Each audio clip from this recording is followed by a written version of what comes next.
This was a really inspiring conversation highlighting the incredible impact men can have when they come together in community to support one another and grow. From exploring masculinity on a global scale to the significance of rites of passage for boys, this episode offers insights that will resonate with both young men and parents alike. Please enjoy. Too many boys today feel lost, alone, and misunderstood. Too many parents feel the same. Behind today's troubling statistics is a generation of boys longing to be seen, heard, and valued. And yet the conversation around boys' emotional lives is still far too quiet. This new season of Unlocking the Parenting Code is here to change that. This season, you'll hear more real conversations with young men, more expert voices on boys' mental health, more solo episodes where I share truths I've learned firsthand, and more wisdom from parents walking this road right now. It's time to open our eyes, open our hearts, and become the change our boys need. Boys aren't broken. They're waiting for us to truly see them, hear them, and stand with them. So tune in to Unlocking the Parenting Code for real conversations, real hope, and a new path forward for our boys. It's time. They're ready. Are we?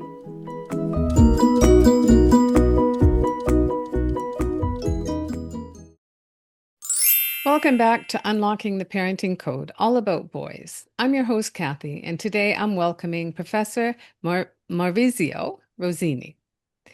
Maurizio is an international trainer, men's coach, and the founder of MyMasterMan, a movement dedicated to redefining modern masculinity. After years of success in the corporate world, building wealth, recognition, and authority, he came to the powerful realization that achievement without meaning leaves men empty. Today, sorry, I'm going to mix up your name through this No whole worries. thing. You can call me Mauri. Mauri is easier. Mauri. Mauri, Mauri. Mauri. Yeah. Okay. Welcome back to Unlocking the Parenting Code, all about boys. I'm your host, Kathy, and today I'm welcoming Professor Maurizio Rosini. Maurizio is an international trainer, men's coach, and the founder of MyMasterMan, a movement dedicated to redefining modern masculinity. After years of success in the corporate world, building wealth, recognition, and authority, he came to the powerful realization that achievement without meaning leaves men empty. Today, he guides men to step out from behind the masks of ego and disconnection, and instead to live with a deeper purpose grounded in strength and true brotherhood. His approach weaves together Stoic philosophy, Jungian psychology, and his own lived experience to create spaces where men can face themselves honestly and rise stronger. Welcome to the show. Thank you so much for this opportunity. Thank you very much. I appreciate you, even the work you're doing. Thank you so much. Thank you. Well, uh, I'm going to ask you if someone was meeting you for the first time and you really wanted them to understand who you are, not just what you do. What would you really want them to know about you? We start with a powerful one. Hmm. Is it, this question is, I love it and it's powerful. And of course, it will change by the time. But in this very stage of my life, according to the season I'm in, the awareness I have, I'm a I'm a soul in my journey that chose to be a character in life. Maurizio Rosini, this Italian guy, a man driven by curiosity since my young age, a man that I recognize in his resilience. I recognize his struggles, and I always acknowledge all the love that I've been always carrying that I wasn't able to process, I wasn't able to express, but I always knew was there. And finally, after a long journey of ups and downs and a lot of darkness as well and a lot of light. I mean, I've been living both of the extremes. Um, I finally acknowledged that is all about serving. It's all about sharing. And here I am. And I just life show me how can I be effective on helping men. And so therefore I founded MyMasterMan. Beautiful. So you've lived and worked in Italy, the UK, Japan, Colombia, and now Malaysia. So how has this international global perspective shaped the way that you see men, masculinity, and community? I was born in a middle-class family in Padova, northeast of the country, nearby Venice. So, of course, nearby back then was Yugoslavia, and now it became Croatia. My parents brought me and my brother every summer for 2, 3 months. And since then, I probably was maybe 6, 7, 8, something, even younger probably. I always had this kind of knowing that, wow, I'm playing with kids from back then, of course, Danish, I remember, Dutch, Germans, French, and I always was fascinated by this kind of diversity. And when you are a kid, you have little resistance to differences, right? It's just when you grow up, you start to build up your own jail. But so since the young age, for me, there's never been separation. And therefore, I always saw value and always felt, okay, I was born in Italy, but this is not going to stop me to maybe call home some other place in the world. So when I finished my studies, I moved by myself with really few euros in my pocket to London when I did my studies. Then back, I was mentioned before the interview, the conversation with you, Japan, back to the UK, US, Colombia, back to Europe, and then here. And I always saw growing up one same struggle.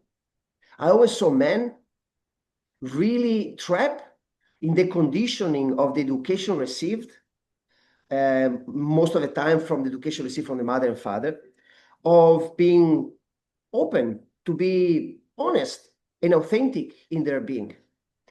And for me, for some reason, wasn't difficult to acknowledge my insecurities and to ask to fellow brothers and even other girls, my friends, women, say, hey, I'm going through these things. How do you face it?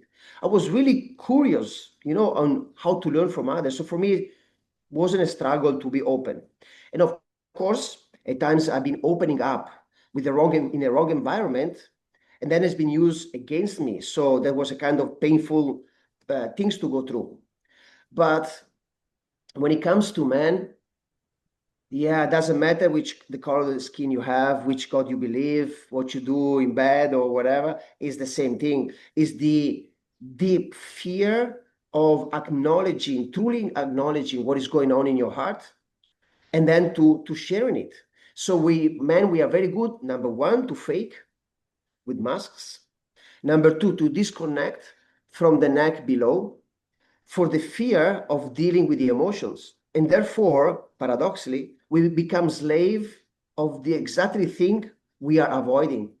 We become slaves of the emotions because we see them instead of data, instead of an incredible opportunity that is knocking at the door to say, hey, my friend, I'm here again. I am showing you where the work is to be done.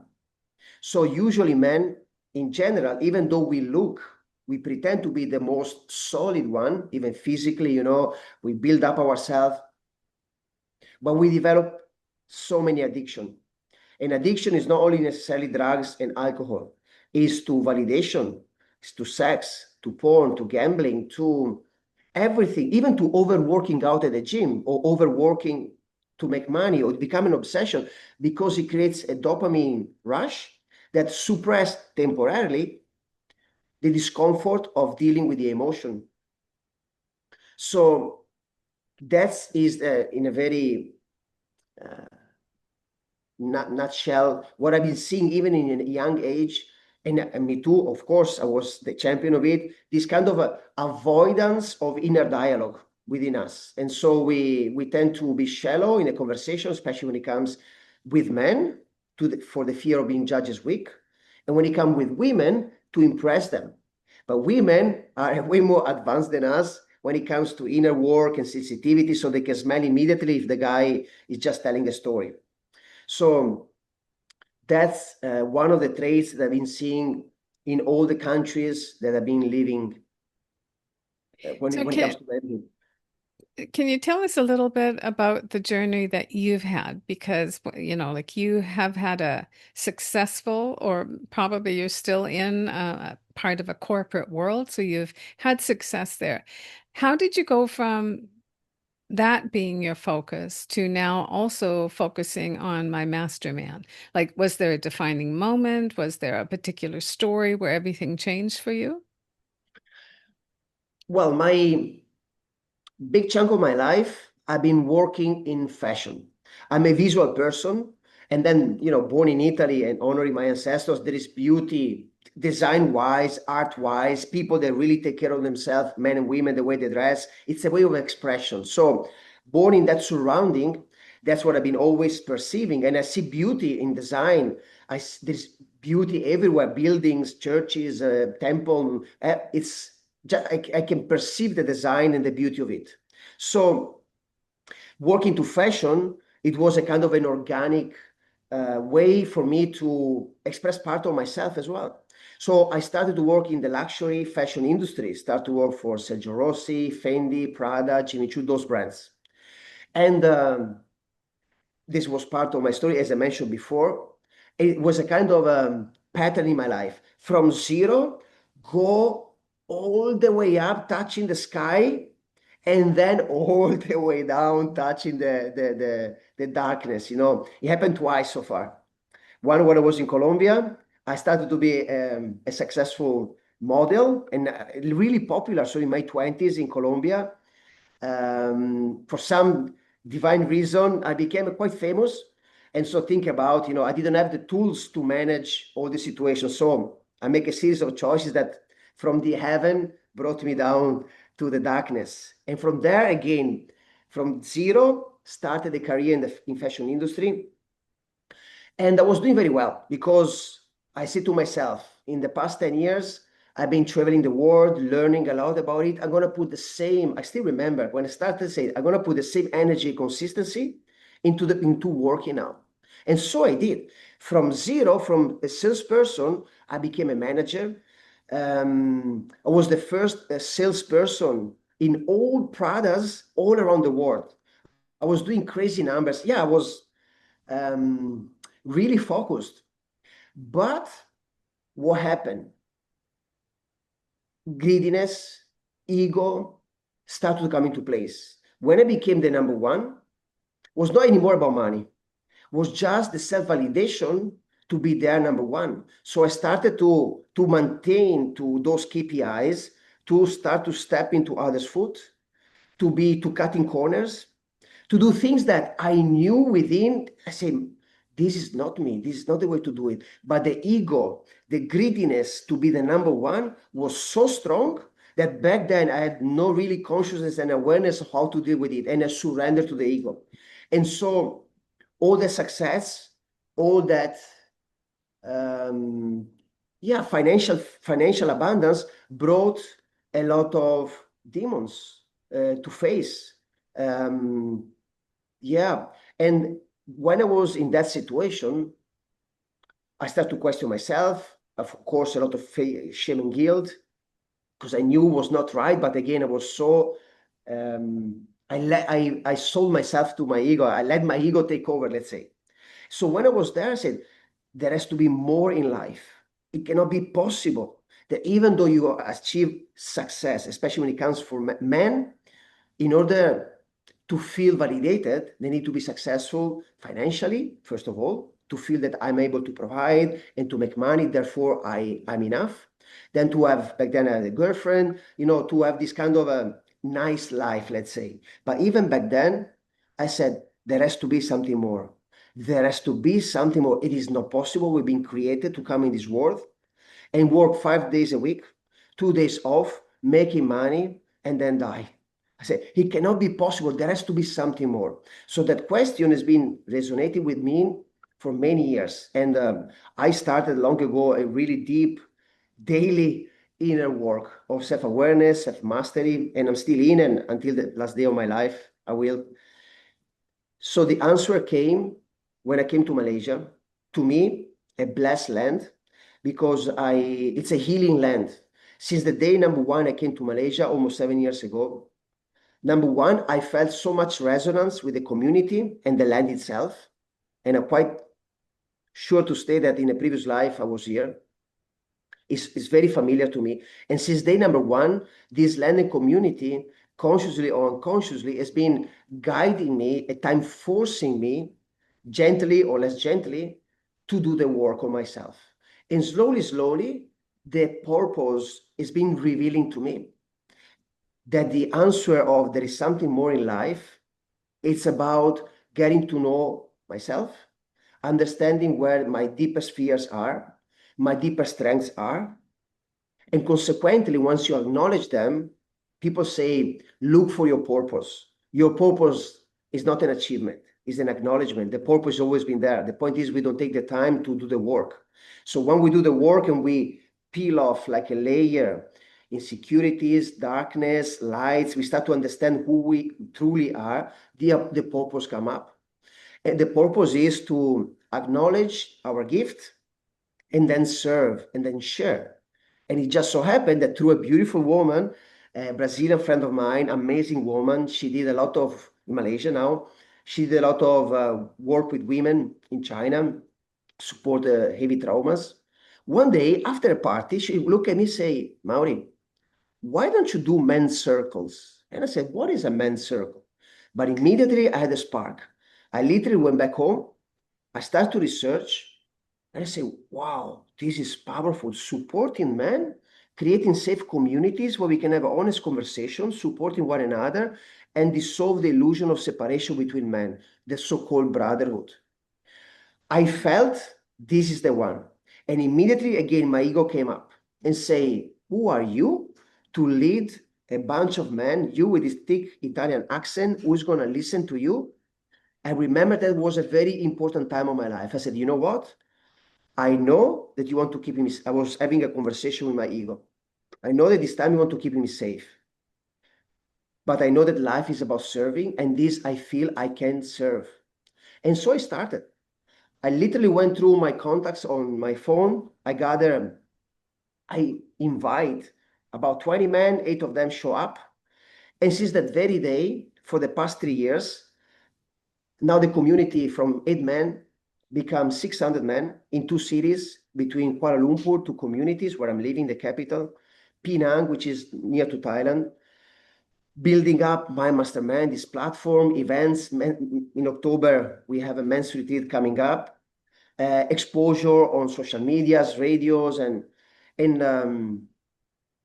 I'm sharing this because it's still surprising when we have the courage. In this case, I had the courage to acknowledge the call, overcome the ego, and put myself in service, how things then they develop. Sometimes people really get stuck on having to have, instead of listening to that call, working towards, they will be taking this course, this program, getting this license, all of, but never actually getting to the point of doing what you want to do and supporting men. So thinking about what you are doing, there's two things I would just like you to just talk a little bit about. And one is how you would describe healthy masculinity, because we all know, what is considered to be toxic masculinity, a term I do not like. But for healthy masculinity, I'd like to get your view on that. And then also, what you said something about mastering manhood. And I'd like to know what that really means in today's world for men. Two deep topics. Okay. I will start with something which for me is really dangerous when we label masculinity toxic. It's like to say all blonde people are toxic, or masculinity is masculinity. There is no toxic or there is not healthy. It's just a behavior that can be toxic. What I'm saying, masculinity, if you define masculinity, is that masculinity you can, as we said before our interview, let's talk about male energy, okay? There's male energy and feminine energy. The male energy is commitment, discipline, consistency, providing, protecting. The female energy is about more nourishing, compassion, self-love, love and kindness. And which each one of us, we do carry those two energies. So male energy and female energy. You carrying it, I do carry it. When it comes to masculinity, the concept of being a man, self-aware, and that's a part of the mastering manhood part, self-aware, because we cannot be compassionate, we cannot be kind and loving with other human beings if we are not with ourselves. If we do not accept, fully accept, as a man especially, the shadows and the strength, and we are whole and complete with both of them. Men in general, they become abusive when they do not accept their shadows. Consequently, they disconnect with any inner dialogue. They don't know how to deal with anger, frustration, greediness, and then they become abusive. So masculinity is simply the self-awareness of a man on how to deal with compassion. And then you see the compassion comes from the female energy with your own inner dialogue instead of disconnecting. Being a grounded man or a modern man, it's simply adapting masculinity to this situation. Our ancestors, they were going hunting for the food. Now you go to the supermarket and you can choose which chicken part you're going to have, breast or thigh. You're going to choose everything. So there is not anymore that challenge. The challenge is now, instead of go hunting, we sit in front of a laptop for 8 hours and we hunt money in that way. But what happened? Masculinity is in a holistic way, a component that each man has. And as a matter of fact, each man has to leverage even the physicality, because we've been built, physically built, very strong, because back then we were the one going out and trying to provide. Now the physicality, which has been is so underrated, has been lost. And what I'm saying this is, there is not a chance that if you are a man with a weak body and a low testosterone level, it is very difficult for you to embrace your masculinity, because the testosterone, which is one of the hormones more important in the physical body, is the one that drives the dopamine levels, it drives the curiosity, it drives the ambition.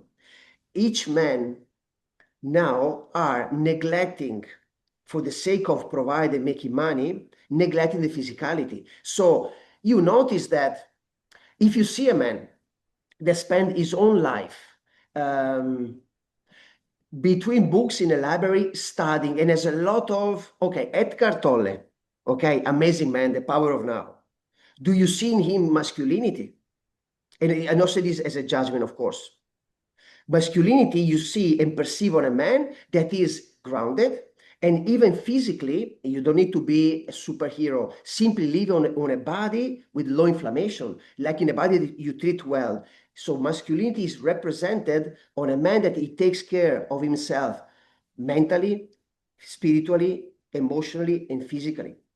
And you don't need to be a superhero, but simply to recall within your manhood, recall within really your strength to be, I call it the brave man.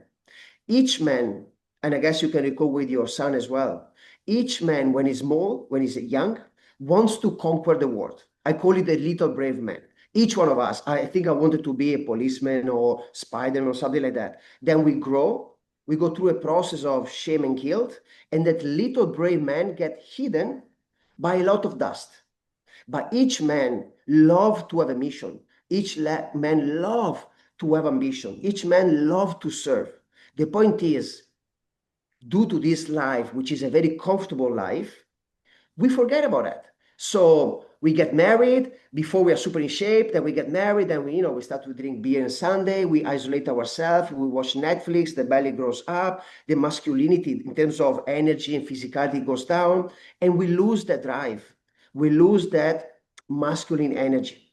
So for me, I define masculinity like that kind of art of keep in check the main characteristic of a man. So again, inner dialogue, self-mastery of our emotions, and taking care of our body. Because when you got those 3, 4 pillars in check, the masculinity, as we say, healthy masculinity, it just happened. You don't need to create it. Wow. Um, Something that you've said, I've written it down here. Many parents hope sports, academics, or discipline will serve as a rite of passage into manhood. You've said that that's a myth. So can you tell us a little bit more about why that's a myth? And then, give an idea of what a true rites of passage would look like how moms and dads can support their boys to go through some kind of a rites of passage to let them know when boyhood is finished and expectations of manhood are going to begin. Hmm. I got goosebumps. I was mentioning that we are working on a fatherhood program, and we had recently in Kuala Lumpur, Modern Manhood was a talk. Myself, Damien, which will introduce you, he talks about fatherhood, and Arjuna, he talks about the rite of passage from boyhood to manhood.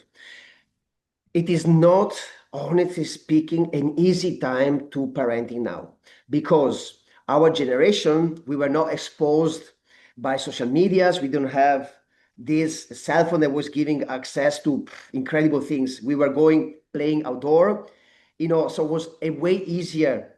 Right now, wow, it's not an easy time. We have to be honest because to have control or healthy control of the kids it's difficult because they have access of things that you can try to give them the best education, all them space.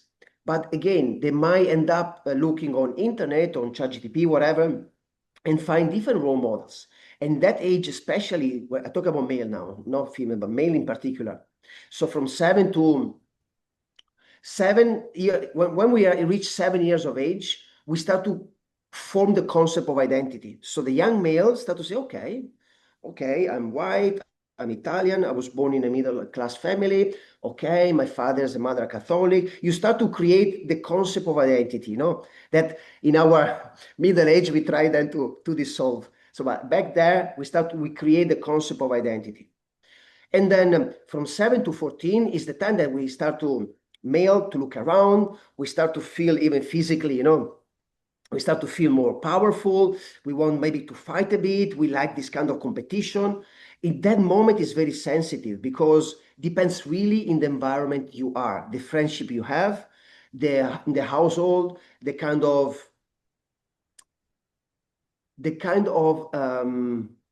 understanding that the parents are able to give to the young male. I always say to my clients when it comes to parenting, a young man needs to feel safe immediately, to feel safe to share what's going on.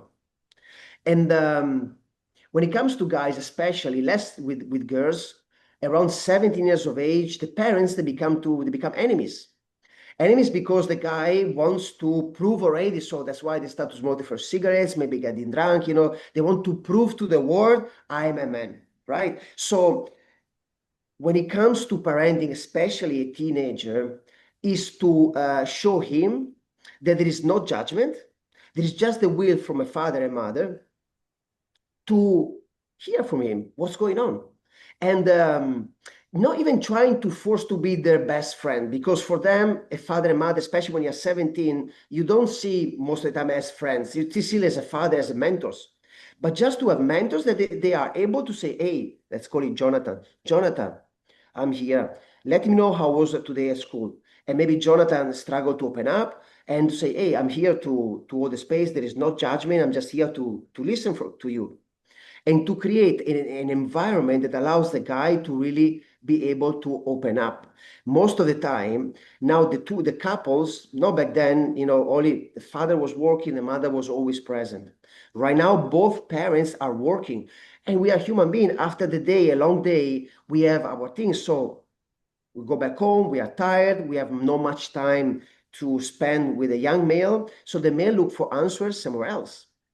Or in the guys or communities is out, in the city where he lives, or most likely through ChatGPT now or Google. That's if you think women, when they have the first period, the hormones changes and they become, girls, their first period, organically, I mean, biologically, they change even the hormones and they become women. There are thousands of studies then a woman becomes more mature than a man much faster because genetically, men, they don't have a rite of passage. Therefore, in some tribes, thanks God, still operating now, there is a rite of passage. The young male is taken to the jungle, sleeping by himself alone one night, or in the Native American, they were doing physical, I don't know if you ever saw, they were hanging them to, okay, in Africa, they still do that because through the rite of passage, the young man was going through suffering to deal with the pain, overcoming it, and become a man. In the Western world, Canada, Italy, Australia, whatever, is a man becomes 18, maybe he can drink or can drive a car, he can vote, he can have a tattoo, but that's the rite of passage. So there is not that kind of right of acknowledging that you must to feel and face consciously discomfort. As I said before, when it comes to rite of passage, a boy becomes a man when he knows how to manage and be a master of himself. Master of himself is not to be a superhero. You don't need to have a body of a bodybuilder, 6% body fat, and be looking like a model. No, simply to honor your experience. And there is not a chance that you can honor your experience as a man, as we said, embracing masculinity, if you refuse discomfort. Every time there is please. I have a question. I love what you're saying, and I'm trying to think in practical terms. So I wonder if you can imagine that you have a teenage son, and what are you going to do? You have a teenage son who is doing all the things that are normal that a teenage boy does to try to exert his independence, to find out who he is, a little bit rebellious, maybe a little bit reckless. What are you going to do as far as, since you understand more about masculinity, you understand more about um, rites of passage and things like that, how are you going to go through that developmental stage with your own son? When I was raising my son, I longed for a guide, something real, honest, and grounded in what boys truly need. So I created the book that I wish I'd had, packed with tools and real-world strategies that actually work. You'll learn how to nurture his emotional world and finally understand the feelings behind his behavior. Because boys don't need punishment, they need guidance. We'll bust the myths that keep boys boxed in and help you support him through the real challenges of growing up. Most of all, it's about transforming your connection, one small moment at a time. Raising boys who become remarkable men. Get your copy today, and let's create a beautiful future together. Okay, two things important is to spend time with him as much as I can in order to support him on developing the concept of self, the self-awareness, to give him or share, better to give, share with him tools, practical tools that he can apply on himself to get to know himself, to discover himself through questioning, through journaling, through breath work. I will take him probably into nature with me, and I will create a kind of rite of passage. where he has to experience consciously to put himself in a into a discomfortable situation. So to be there with him, by having choosing to go through a process of discomfort. Second point, the concept of tribe.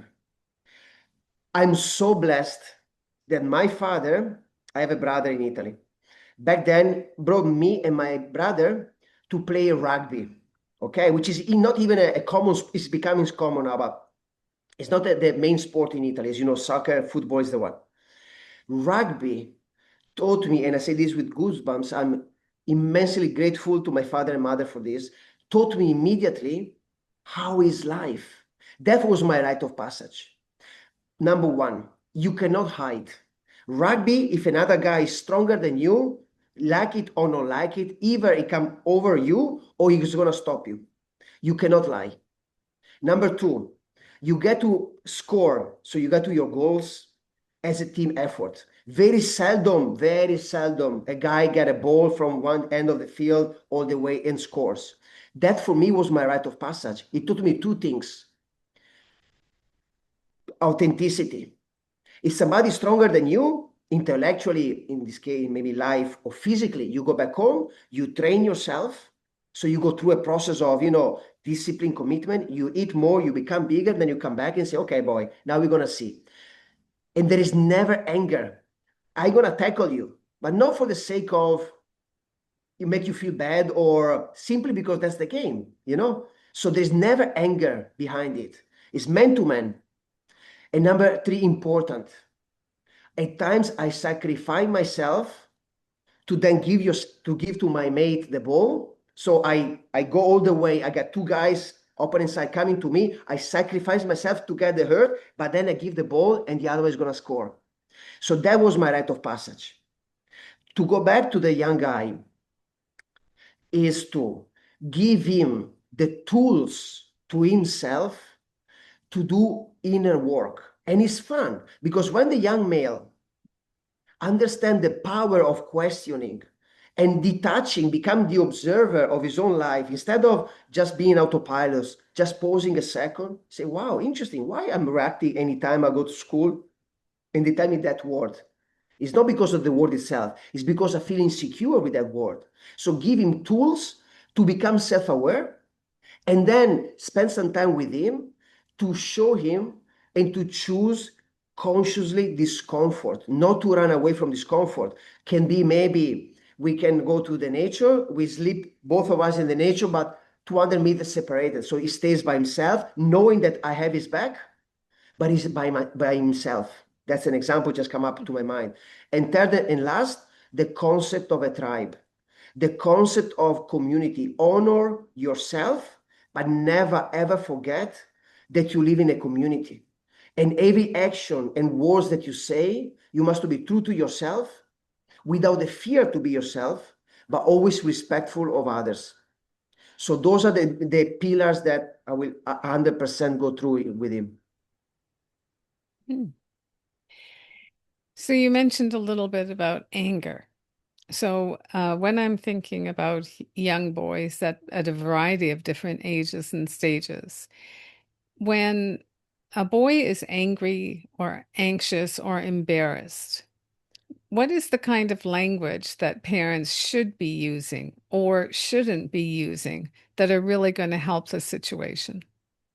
Judgment. Most of the time, every parents, look at you. Wow, why are you so angry? Look at you. Stop showing your emotion. That's the regular behavior most of the time. I know parents like Damien, the one that I will introduce you, is teaching to his young man, a young male, 70 breath work, meditation, affirmation. This is another level of parenting, of course, but that is an extraordinary.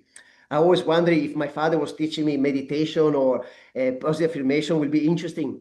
But that's an extraordinary form of parenting. I'm talking about the regular Joe that works as an employee. Is not much aware.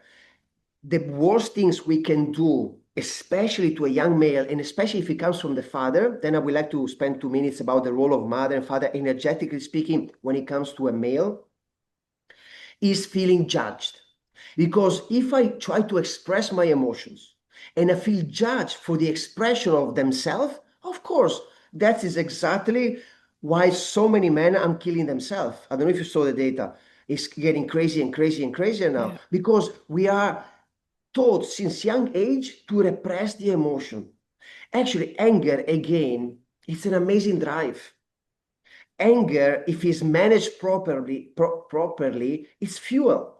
Because, okay, the anger becomes dangerous when I'm not able to process it. But if I question myself, that's actually what I do. What are you here to teach me when I feel that anger? And most of the time is because I'm self-judging myself. It's because I feel not enough. Consequently, it becomes anger, and I try to project it to somebody else, maybe my girlfriend, my colleagues, my neighbor, my boss, the weather, the government. I try to project it. The work we are doing is called men's work, is actually to take ownership of that emotion. So when it comes to a young male, number one, do not judge him and blaming. Is again, sit down and say, why are you feeling this anger? What is it coming from? What happened? And if he feels safe, and that's the idea, it will tell you, look, I was out, they call me stupid, or they call me, I have a belly, whatever. And then do the work with him to let him understand through a process of self-questioning that even though at the moment he has a belly, it's perfect the way it is. And if he feels uncomfortable to have a belly, to give him the opportunity to do and play sports so that belly goes away. So it's to hold the space without judgment and to give him opportunities, to give him options. So he says, okay, my father and my mother, they are listening to me, they're not judging me, and they're giving me opportunities. So instead to become enemies, the fathers and the parents, they become allies.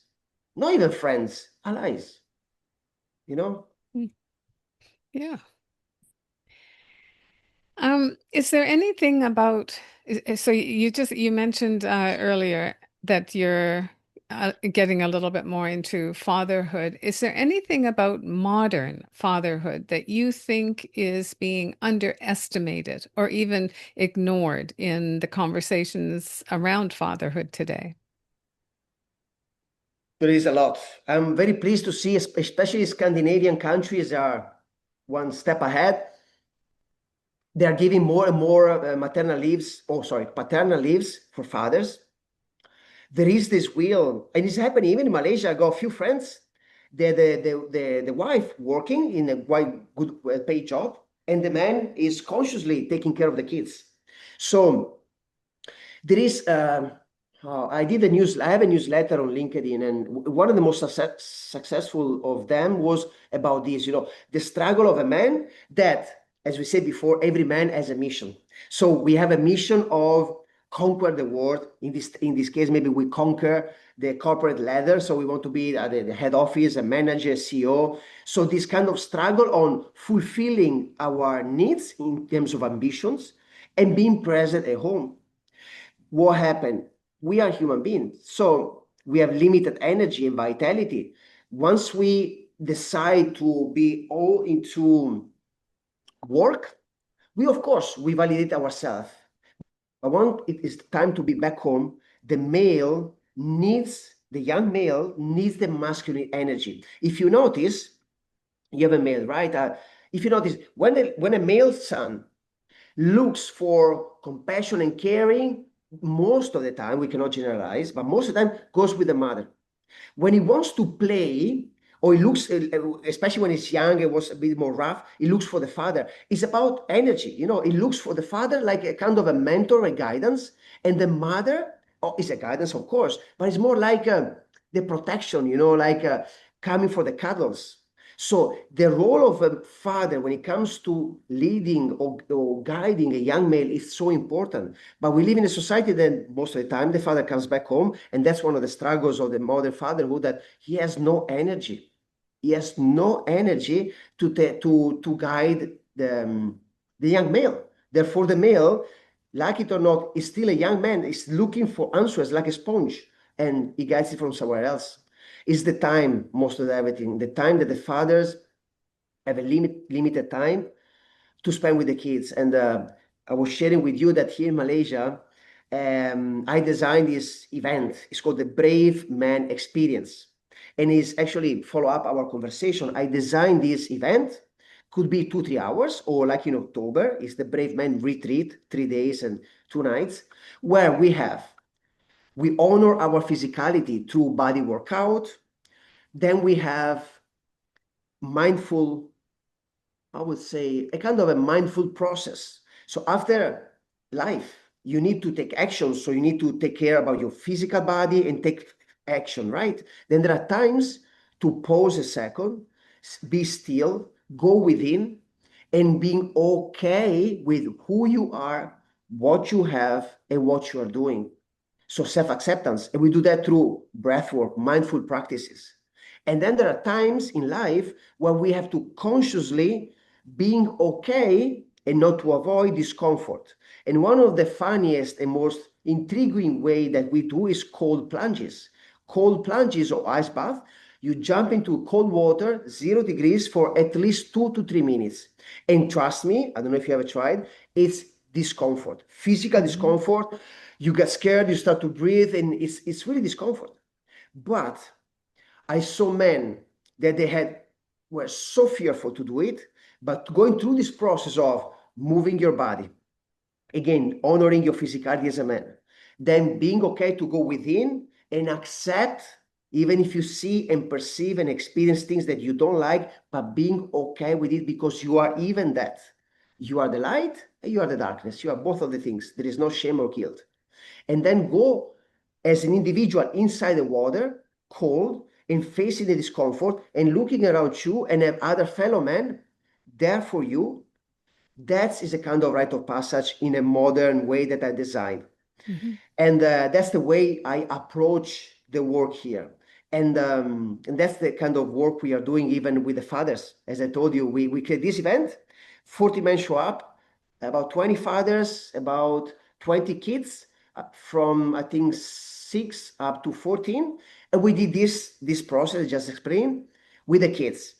And it was mind-blowing because it was the opportunity for father to spend time and connect doing hard things.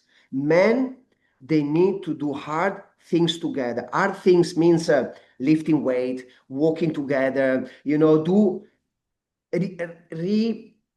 rediscover the masculine within. And it's not for alpha men. I'm telling you because we got guys that they are 0 fit. It's not to be superhero, but men needs to come together in a safe environment where they don't need to perform or to prove anything, but to be themselves. And that's my duty. Create safe space. And we always say, you come here, you don't need to be in competition with anyone beside yourself. Just be 1% better than yesterday. If we're doing 10 push-up, just do 11. Just put yourself out of your comfort zone.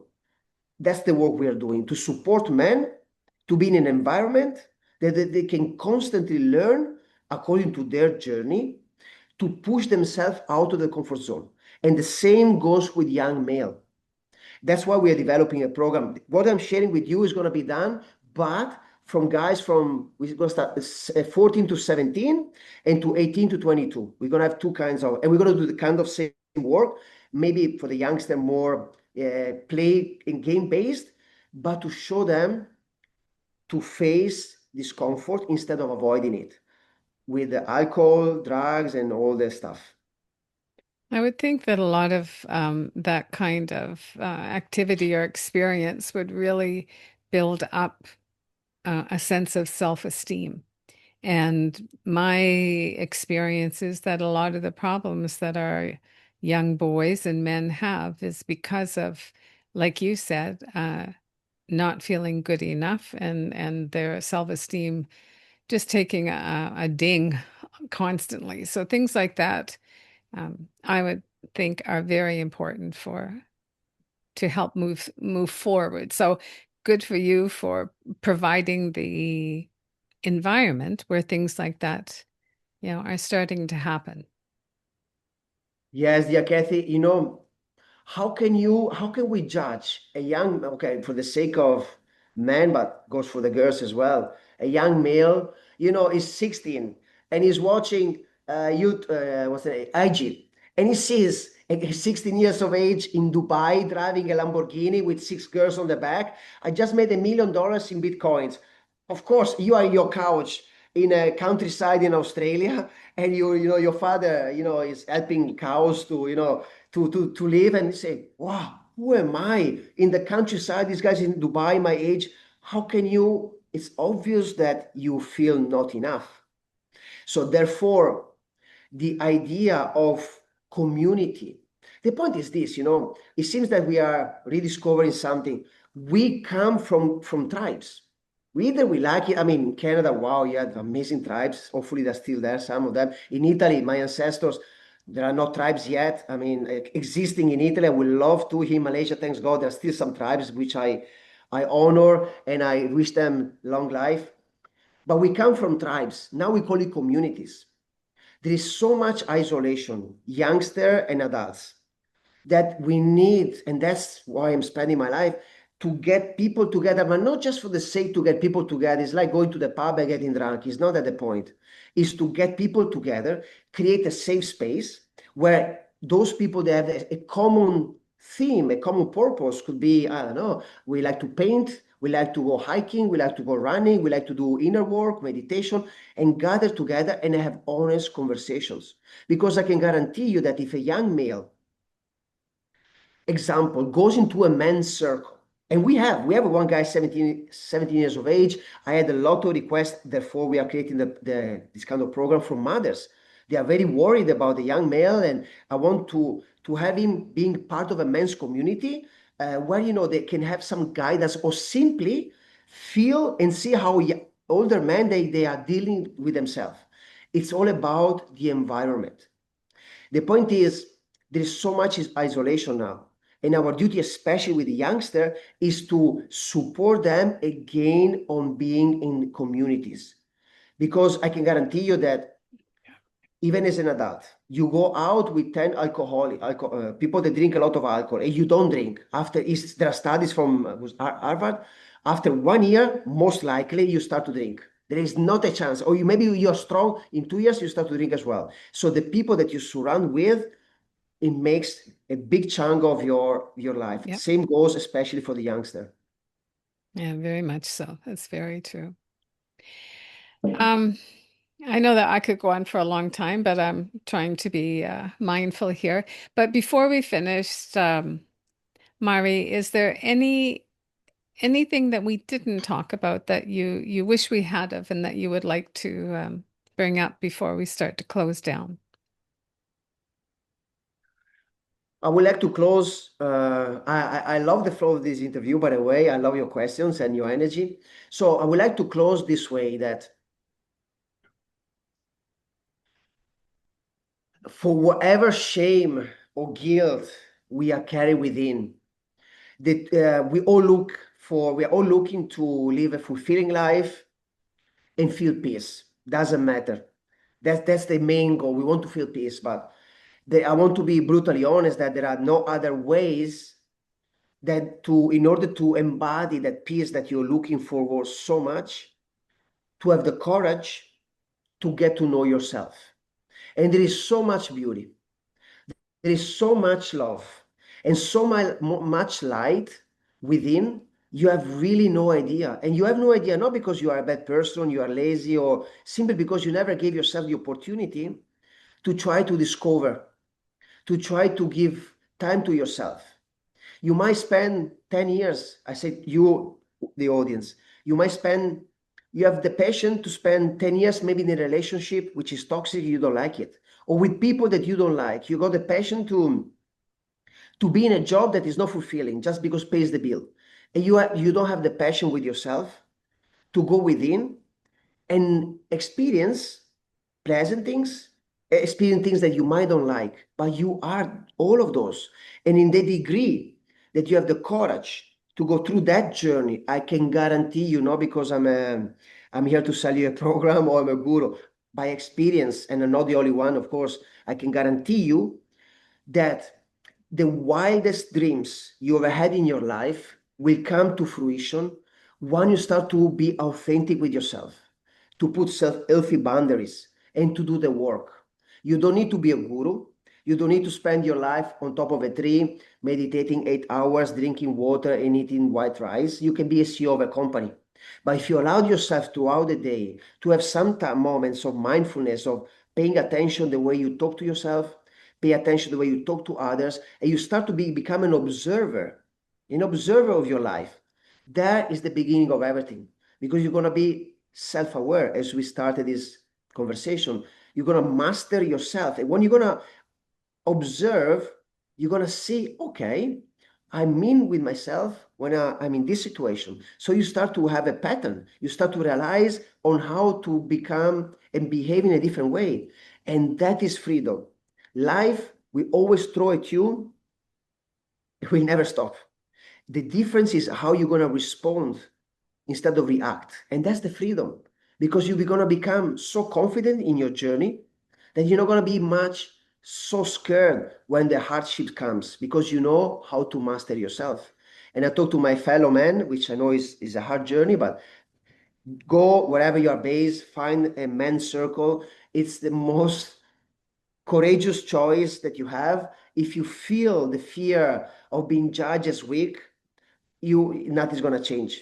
Give yourself the opportunity, because a weak man is a man that avoids confrontation. A weak man is the man that becomes abusive. That's a weak man. A courageous man, if you consider yourself courageous, is to go and be authentic with yourself, speak up your truth in front of strangers. And you will realize that many men are going through the same. So you're not alone in your journey. But you will never know until you give yourself the opportunity to be authentic, instead of being a strong man and suffering in silence. Those are really powerful parting words. So following along with that, tell people where they can get more information about you, more information about these men's circles, and where should they go? Oh, thanks for this opportunity. Okay, I have a website, mymasterman.com. If you go now, it's still the old one. I think in about 10 days I got a new one, which I highly suggest to see. I invest a lot in all means. So mymasterman.com. I'm very active on LinkedIn and as Prof. Maurizio Rosini, and on IG at my.master.man, my.master.man on IG. And yeah, come and check it out, the work we are doing.